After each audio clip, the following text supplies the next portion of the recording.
Hey folks, welcome to the Transplant Helper today. My name is Jim Merle. I wanted to pause for just a moment and answer a question that I've heard being asked over and over again, and basically I saw it on a Facebook post last night and thought it really ought to be addressed.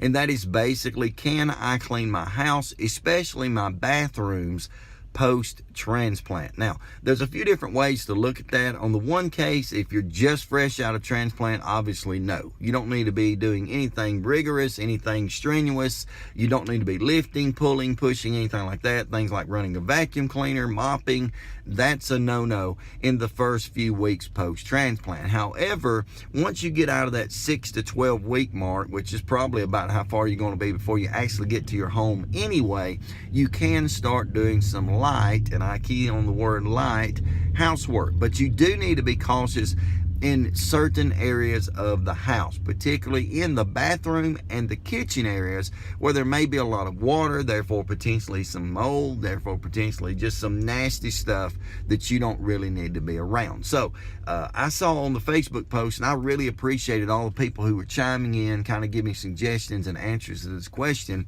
One of the very best things I saw on that Facebook post as an answer, someone says, give one of those people who said they would help a call and let them come do it. And I thought that was funny, but I think that's a reality. You know, in and around time of transplant, oftentimes we'll have a lot of family members, a lot of friends who mean well, don't get me wrong, who will say, hey, if you need anything, give me a call.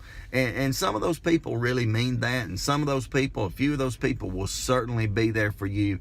But then there's another level of people that I know, I've experienced it, that, you know, they say it, but they're not actually able to fulfill it. For whatever reason, whether their schedules don't line up or where they just really didn't intend on you asking them for anything, they may not be there to help. But if you can get someone to come in any particular case and say, hey, can you clean this bathroom? Can you do this housework for me? Can you get me over this hump?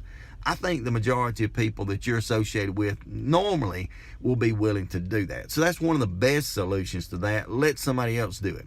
On the other hand of that, though, there's going to come a day and time when you, as a post-transplant patient, are going to have to start taking responsibility for your own self, and especially for your own housework or whatever that is. And so, yes, you can clean your bathrooms, you can clean your house, and even in those damp, wet areas, but you do need to be very, very cautious. So I would encourage you, anytime that you're cleaning in areas like that, even if it's something that's cleaned on a regular basis, which I know for most stuff of us it is, but I would encourage you, anytime that you're cleaning in those areas, to go ahead and glove up and mask up. And I mean by that, go probably beyond the surgical gloves. Go ahead out and get you some dishwashing gloves, you know, that come on up halfway up your arm, the old cleaning gloves. Go pick you up a pair of those, glove up, mask up, and then be careful with some of the harsher chemicals there for a while. Not that they're necessarily going to harm you so much, albeit if you're a lung transplant patient, then your lungs are going to be hypersensitive to things like that, believe you me. But just be careful with some of the harsher chemicals, and if you can find some more natural options out there for cleaning, you know, like some would use baking soda as a scrub type thing to scrub the tub, that sort of thing. Do that if you can. Use vinegars, that sort of things. Again, things that are not going to be as toxic to you. That's always a good practice for any of us, but post-transplant it may be especially handy to do. So glove up, mask up.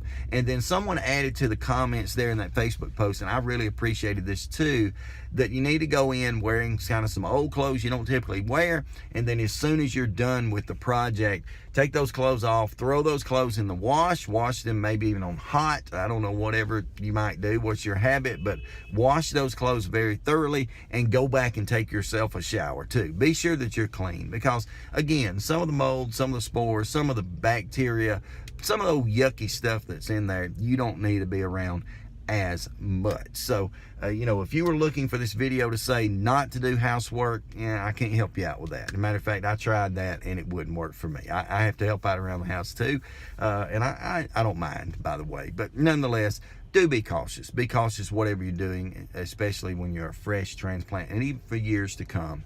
Try to be cautious, because it's our lives we're dealing with here, and I know you're like I am. You want to live it as long as you can. If this has helped you out in any way, how about go ahead and like, subscribe, and share this program, and consider hitting the bell notification beneath this video. It'll help me out a lot, continue to encourage me, and allow you to see the content as soon as it comes out. Again, thank you so much for watching. Until next time, stay stronger, friends.